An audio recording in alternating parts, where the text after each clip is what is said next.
Iowa embarrassed Maryland Friday night, and now they're on to the next in what promises to be one of the biggest college football games this season. Iowa versus a team named the Nittany Lions in a top 5 matchup. Welcome to DITV's new segment, On to the Next. I'm your host, Destinee Cook. All right, number 3 Iowa. Number 3 Iowa, that sure does have a nice ring to it. They are gearing up to face number 4 Penn State this weekend with a sold-out crowd. And the last time Iowa faced Penn State last November, they came out with a 41-21 win. And ever since then, both Iowa and Penn State have not lost a game since, combining for a 20-game winning streak going into this. And still, that isn't enough for College Game Day to be in Iowa City on Saturday, but it's fine. It's fine. Fox Big Noon Kickoff will be here. Anyways, the stakes are obviously high for Iowa to come out with the win. Why? Because people still think Iowa has a lot to prove as to why they're number 3, even though they beat Indiana, beat Iowa State, and just completely destroyed Maryland on Friday. But people still question as to why they're number 3 in the first place, and I get it. But this is the weekend that they get to prove it, and this is the weekend that I think will be the definer for Iowa's season. Now,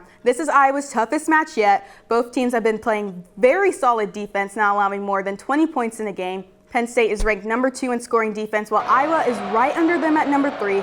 Iowa currently leads the country with 12 interceptions, and they must continue their ball-hawking defense in order to maintain the Nittany Lions' dual threat of quarterback Sean Clifford and wide receiver Jahan Dotson. In order to do this, Iowa really has to take advantage of Penn State's inefficiency to convert on third downs. Now, Penn State has just been awful on third downs, converting just 36% of its chances. So naturally, as always, this game is going to come down to the performance of Iowa's defense. Let's see what Kayvon Merriweather and head coach Kirk Ferentz has to say about their defense going into the weekend.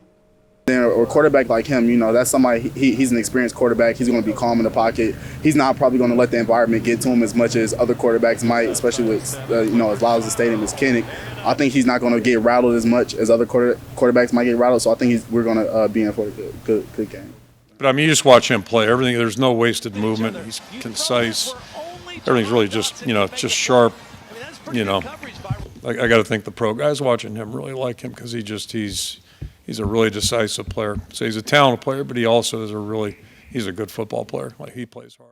Offensively, Iowa has struggled moving the ball through the air, but we started to see some improvement with their passing game against Maryland. I can't just not mention Spencer Petras' performance last week, throwing 3 touchdowns, rushing for 2. He also hit 70% of his passes and threw for 259 yards. Now, hopefully, Petras can duplicate his performance against a top-ranked defense, but since the pressure is going to be through the roof, Iowa must continue to rely on their rushing game led by Tyler Goodson to get things going.